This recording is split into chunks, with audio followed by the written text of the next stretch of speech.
بسم اللہ الرحمن الرحیم۔ شروع اللہ کے نام سے جو رحمان و رحیم ہے۔ اقرأ بسم ربک الذی خلق۔ پڑھو اے نبی اپنے رب کے نام کے ساتھ جس نے پیدا کیا۔ خلق الانسان من علق۔ جمے ہوئے خون کے ایک لوتھڑے سے انسان کی تخلیق کی۔ اقرأ وربک الاکرم۔ پڑھو اور تمہارا رب بڑا کریم ہے۔ الذی علم بالقلم۔ جس نے قلم کے ذریعے سے علم سکھایا۔ علم الانسان ما لم يعلم۔ انسان کو وہ علم دیا جسے وہ نہ جانتا تھا۔ بسم اللہ الرحمن الرحیم۔ السلام علیکم۔ ویڈیو نمبر 6 میں یعنی 6 میں آپ کو خوش آمدید کہتے ہیں۔ ہفتہ نمبر 7 ہے اور ویڈیو نمبر 6 ہے ہماری۔ دن ہمارا آج 20 سے ہفتے کے درمیان جو موضوعات ہیں اس کے بارے میں آج آپ سے بات چیت ہوگی۔ موضوع اصل میں ہمارے پاس قواعد کا ہے اور قواعد کے جو موضوعات میں نے اس وقت آپ کو آج جن کی وضاحت دینی ہے یا جن کے بارے میں سمجھانا ہے وہ میں نے آپ کے نصاب میں جو آپ کے سلیکٹڈ یعنی مخصوص جو اسباق ہیں اور نظمیں ہیں اور غزلیں ہیں ان میں سے میں نے سارے قواعد کے جو ہے موضوع وہ ہے نکال لیے ہیں۔ اس میں سب سے پہلے جو آپ کے ظاہر ہے آپ کے نصاب میں مضامین بھی ہیں، افسانے بھی ہیں اور ڈرامہ بھی ہے اور اس کے ساتھ ساتھ جو ہے نظمیں ہیں، غزلیں ہیں۔ تو اس طرح سیریل وائز ہی میں نے جو ہے ہر سبق کی ایکسرسائز میں سے جو بھی قواعد کا موضوع دیا گیا ہے یا سوال دیا گیا ہے اس کو نکال کے آج میں نے اکٹھے یہ تمام چیزیں جو ہے آپ کو سمجھانے کی میں کوشش کروں گی۔ امید ہے کہ آپ پورے دھیان سے سنیں گے کیونکہ جس وقت آپ کلاس میں میرے سامنے موجود ہوتے ہیں تو میں آپ کے تاثرات سے سمجھانے کے دوران جو ہے وہ سمجھ جاتی ہوں کہ آپ کو میری بات جو ہے یا میرا سمجھائی ہوئی چیز جو ہے وہ آپ کو اچھے سے سمجھ میں آ گئی ہے یا نہیں آ گئی، لیکن اس وقت آپ میرے پاس سامنے موجود نہیں ہے تو میری پوری کوشش ہوگی کہ میں ہر چیز کو خاص طور پہ قواعد کے موضوعات کو آسان سے آسان طریقے سے آپ کو سمجھاؤں۔ ہمارے پاس ہمارا جو ایک سبق ہے یعنی مضمون تھا تو وہ ہے رشتہ ناتا۔ رشتہ ناتا جو مضمون ہے ہمارے محمد حسین آزاد کی تحریر ہے اور اس کی مشقی کام کے اندر جو ہے وہ جملے کے اجزاء یعنی مبتدا اور خبر کے بارے میں ایک سوال تھا کہ وہ کیا ہوتا ہے۔ تو وہاں ہمارے پاس جو سب سے پہلے موضوع آ رہا ہے وہ ہے مبتدا اور خبر۔ یہ اصل میں کہلاتے ہیں جملے کے اجزاء۔ کیا کہلاتے ہیں؟ جملے کے اجزاء۔ تو اب ہمیں یہ دیکھنا ہے کہ مبتدا کیا ہوتا ہے، خبر کیا ہوتا ہے۔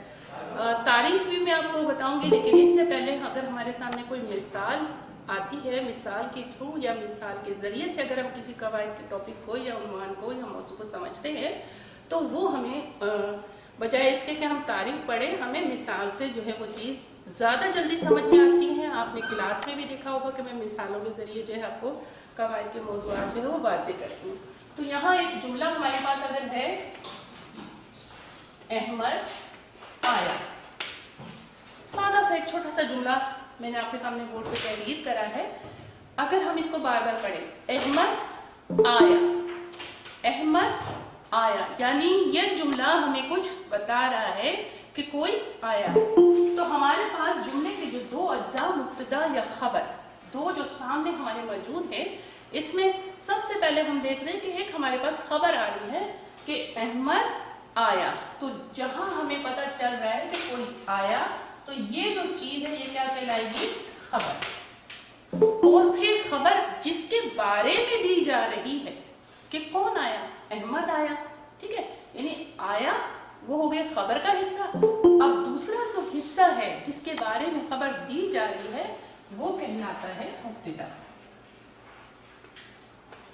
یہ ہو کیا؟